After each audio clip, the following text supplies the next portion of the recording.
What's good, everybody? Chris here again. Chris Goes Outdoors. Welcome to Storytime with Chris. Today, in this video, we're going to talk about this right here. The Mountain House Chili Mac with beef. And more specifically, we're going to talk about why I have not eaten a Chili Mac with beef Mountain House meal since April 4th, 2017. We'll jump right into it. As many of you know, or hopefully know, because I never really shut up about it, I hiked the Appalachian Trail in 2017. I began my hike April 2nd at Amicalola Falls, and I had met my buddy, German friend, Elmer Fudd, just the day before at the hostel. We began our journey right through the arches, super excited for the adventure that we were about to embark on. Stories to be had for sure, and stories is what we got. We made our way up the falls, made our way to Springer Mountain. Finally, we had made it to the beginning of our true Appalachian Trail journey. Hiked on a few more miles, found shelter, camped there that night. The next day, April 3rd, really terrible weather. Complete washout. Hiked maybe 4 or 5 miles, something like that day, and then just posted up at the shelter. Was not worth hiking in weather like that, especially at the start of the trail. April 4th came around, and we wanted to make up that mileage. We made 16 miles that day, and we felt pretty great about it. It was quite an accomplishment for all the gear we had on our backs. We felt good. We felt worthy of a delicious meal. So I reached into my food bag, and I cooked up one of these. A delicious treat for the hungry hiker who just hiked 16 miles. All went well. It was delicious. I went to bed, woke up super early the next morning, and Mr. Fudd and I made our way through the woods, up over Blood Mountain, trying to escape a rain/snowstorm that came through later that afternoon, and down into Neal Gap so that we could get into town and kind of recuperate a little bit. We stayed at, I believe it was the Seasons Inn. Not sure if it's there anymore, but that's where we stayed.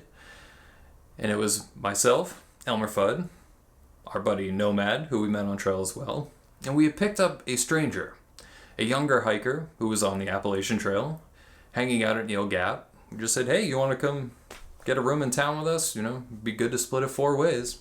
Yeah, sure. Checked in the room, and he was being very quiet. We decided, hey, let's go out, get something to eat. So we went to a bar. I had a burger, fries, a beer. Same with the guys as well. We came back feeling pretty good. Felt nice and full. It was great to have like real town food again. And when we got back to the room, the mystery boy decided to tell us that he was throwing up. We said, oh, that's not good. He threw up again as we were there. He also told us that he had called his parents. Apparently he was a Floridian, and his parents were driving from Florida to come pick him up to bring him home. Parents got there, he apologized, and said, don't worry about it, man, it happens. And he took off. I still to this day don't know this kid's name. All's well, we think we'll be back out on the trail in the morning. And that's when it happened. It started with Elmer Fudd. Fudd woke up, middle of the night, heard him puking in the bathroom. Thought to myself, this is not good. I've heard of this. This is norovirus. Shortly thereafter, Fudd got out of the bathroom. I turned over. I felt like I was gonna puke. Got up, went into the bathroom, threw up. Never hit Nomad though. Nomad was a Marine, and I think he probably at some point was inoculated to such craziness, but I mean, who knows? I ain't no science man. But he was somehow fine this entire time. But the other 3 of us, all sick, all same symptoms. So for the following 2 days, Fudd and I pretty much spent the entirety of our days throwing up, crapping our brains out. Nomad, luckily, was feeling alright, but he got out of there pretty quick, to say the least, the next day. But he did stop at the grocery store, tried to get us some snacks and Gatorades and stuff to help us get better, get back on trail. And as I finally got better on my last day in the motel, Fudd was starting to feel better as well. It had been hours since I last threw up, and I got up, was drinking water, finally was able to eat just a little bit, felt okay, and then shortly after, had to throw up again. I said, how? I had finally felt better. How is this happening? I walked into the bathroom to throw up what I was hoping would be the final time. Leaned over the toilet. Pretty much dry heave. threw up what looked to be water. And I started laughing because I think at this point I had pretty much gone crazy.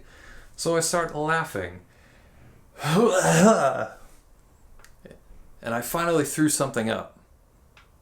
And what is it that I finally threw up? It was a bean. One measly bean. It's all I had left in me. It's all I had left to give. And where did that bean come from? Macaroni, beef, and beans.